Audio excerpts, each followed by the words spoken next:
3 बार लगातार, अब क्या उम्मीद लग रही है आपको?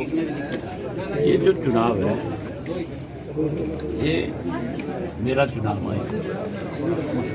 मैंने जो इस्तीफा दिया था वो इस बात को लेकर के दिया था कि 3 कृषि के काले जो कानून बने और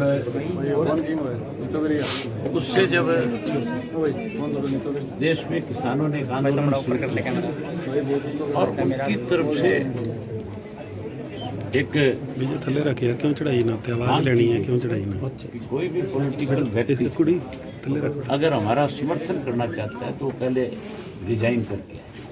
हमारी पार्टी ने तो पहले दिन से समर्थन किया हुआ था, लेकिन जब ये बात आई थी तो मैंने अपने हल्के के लोगों से आकर के मिलकर के पूछा था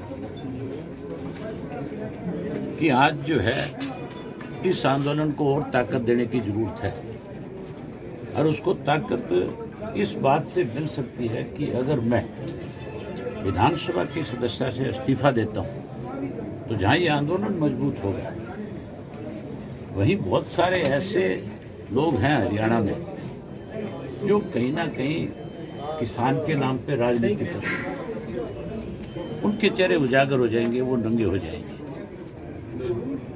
और मुझे लोगों ने खुल करके कहा था कि आपको तुरंत इस्तीफा दे देना चाहिए और मैंने लोगों की भावनाओं के अनुरूप विधानसभा से इस्तीफा दिया। और अब जब चुनाव आया तो इस चुनाव में भी मैंने हल्के के लोगों के जिम्मे छोड़ा था कि आप ही फैसला करो कि आपके यहाँ से कौन चुनाव लड़े। तो हजारों लोग जो है पंचायत के रूप में इकट्ठा हुए, चोपटा में इकट्ठा होकर के उन्होंने अपना फैसला सुनाया और मुझे कहा कि आप फिर से विधानसभा का चुनाव साइड कर ले यार मोबाइल नो। ये लड़ाई तो इलाहाबाद की जनता की और उन लोगों के खिलाफ है जो काले कानून बनाने में मददगार हैं, जिन्होंने काले कानून बनाए। कांग्रेसी दूध से धुले हुए नहीं है। कांग्रेस के लोग अब कहीं उंगली कटा के शहीद होना चाहते हैं, किसानों की बात करने लगे हैं। इन कांग्रेस वालों ने 2012 और 13 में इसका ड्राफ्ट तैयार किया था। 2013 के लोकसभा के अधिवेशन के अंदर कांग्रेस की तरफ से बिल आया और उस बिल में इन्होंने खुल करके ये कहा कि हम इसको कानूनी अमलीजामा पहनाना चाहते हैं, लेकिन क्योंकि कांग्रेस के पास बहुमत नहीं था और भाजपा जो है इसका विरोध कर रही थी, लेकिन भाजपा के विरोध की बात नहीं थी। बात तो थी कि उनके पास अपना बहुमत नहीं था। जो सहयोगी थे उन्होंने स्पष्ट कहा कि अगर ऐसा कोई कानून आप इस देश में बनाओगे तो फिर आपका बिल गिर जाएगा, लोकसभा भंग हो जाएगी, आपकी सरकार चली जाएगी, हम समर्थन नहीं करेंगे।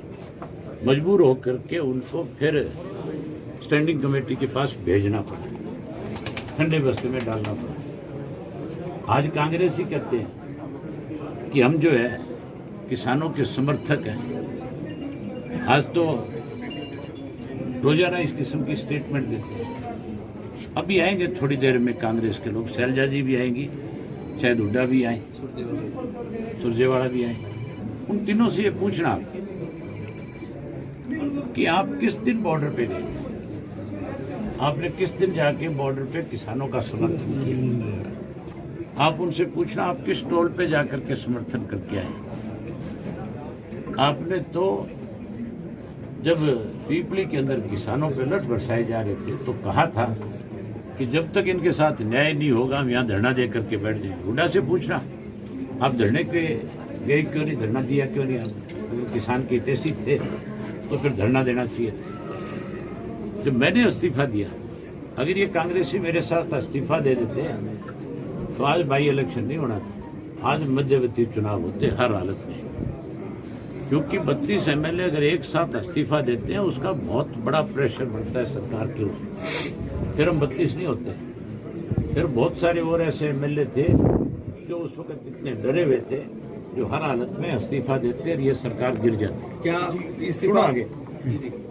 उसके बाद की बताता हूँ। फिर इसको कैसे बीजेपी की सरकार को ऑक्सीजन मिले, इसके लिए हुड्डा जो है, आप पूछना कि आप किस लिए सरकार के खिलाफ है विश्वास प्रस्ताव गए थे, किसानों को लेकर के चर्चा करने की बात थी तो अर्जेंट मोशन दे देते हैं, आप कॉलिंग अटेंशन देते हैं, आप 0 ओवर में इस इशू को उठाते हैं, आप उसके ऊपर चर्चा करते हैं। बजाय ये सब कुछ करने के ये अपना नो कॉन्फिडेंस मोशन लेकर के आगे और उससे वो 30 के 32 हुए, लेकिन उस सरकार को 6 महीने की ऑक्सीजन मिल गई। और जो लोग डरे हुए थे, जो चाहते थे कि किसी दबाव में इस्तीफा दे सकते थे, उन लोगों को राहत मिली, वो लोग भी कहीं ना कहीं से बचे।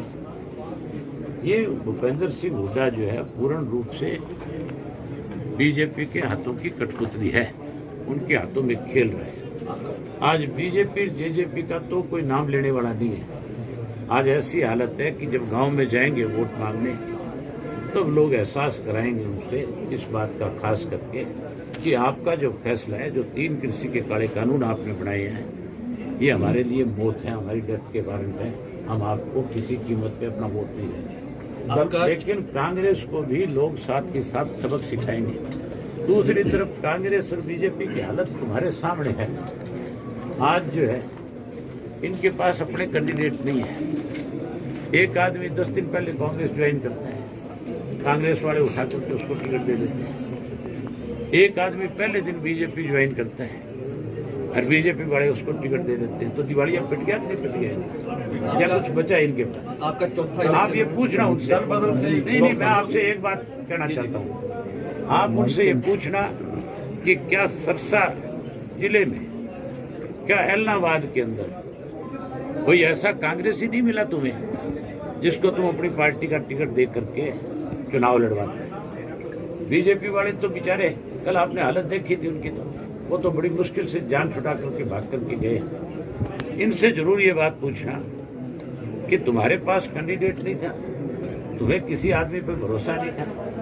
अगर भरोसा करते किसी पे तो फिर कांग्रेस का उम्मीदवार आना चाहिए था, ना कि पैराशूट से उतारने वाला उम्मीदवार आना चाहिए। बस कांग्रेस में भी गुटबाजी सामने आ रही है। भरत सिंह बेनीवाल ने अपने कार्यकर्ताओं को, नेताओं को बुलाया, समर्थकों की मीटिंग बुलाई। भरत सिंह पुराना कांग्रेसी है। भरत सिंह को तब तो मेरे सामने बलि का बकरा बना दिया था जब बाई इलेक्शन था, लेकिन अब कोई, मैंने भरत सिंह के जो सोशल मीडिया पे उसने अपने एक वो बना रखा है, उस पर लिखा है, आपने वो पढ़ा कि नहीं पढ़ा? उसने लिखा है कि संघर्ष हारा, पैसा जीता। तो इसका मतलब टिकट तो पैसे से आई। कांग्रेस ही तो अपनी टिकटें पैसों से बेचते हैं। जो लोग टिकटें पैसों से बेचते हैं वो किसान के कैसे हमदर्द हो सकते हैं? दल बदल से लोकतंत्र जिंदा रह पाएगा? दल बदल जो चल रहा है, लोकतंत्र तो जिंदा बचेगा 3 तारीख को जब नतीजा आएगा, 2 तारीख को, उस दिन जिंदा होगा। आपका चौथा चुनाव है, हालांकि आपने 3 चुनाव बड़ी लीड से जीते हैं, इस बार क्या लीड लेने की उम्मीद आपको? आजकल चौके लग रहे हैं कि नहीं लग रहे हैं? देखते हो कि नहीं देखते मैच? आईपीएल चल रहा है ना, छक्के भी लग रहे हैं तो चौका लगेगा, अभी छक्का भी मारूंगा, चिंता मत करो। चलो।